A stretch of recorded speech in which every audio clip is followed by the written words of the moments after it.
Can you explain the women being covered? So in Islam, in the Quran, Allah says, tell the believing man to lower his gaze.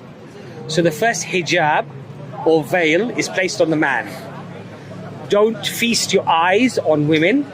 And as a man, you know when a man is looking at a woman, automatically, some of the things that perhaps going through his head, not necessarily very respectful. In fact, many of our thoughts, we would struggle to tell our mothers or our sisters or our daughters or our wives, because that's the nature of man.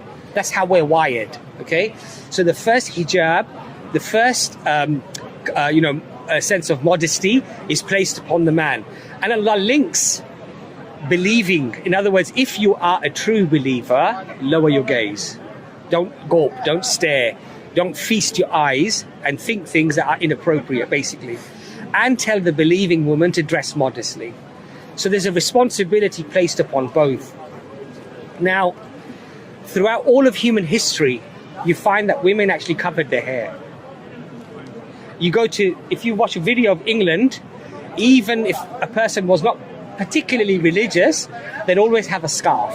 That was just seen as modesty. It was seen as a modest way. It was the norm throughout all of human history. It's actually a very modern phenomena, which has become fashionable because of, pop culture and media and everything else, where actually now it's seen perfectly modest not to have your hair covered, and perhaps even dress in clothes that perhaps most of us wouldn't want our daughters to dress in. Let's put it that way, right? And it's seen perfectly okay. But in Islam, this responsibility is placed upon both the man and the woman. By the way, the man has modest dress as well. So he shouldn't wear very figure-hugging clothes. He shouldn't be showing his aura, which is from his navel to his knees. That should always remain covered, especially in public. So there are controls on both. But the woman's hair ultimately is seen as a very, let's say, it's a sign of beauty. That's why women spend many hundreds, if not thousands of dollars on hair treatments and things like, to make her hair look really, really nice, because it's a feature to attract people by. And in Islam, we say that a woman's value is not in the way she looks.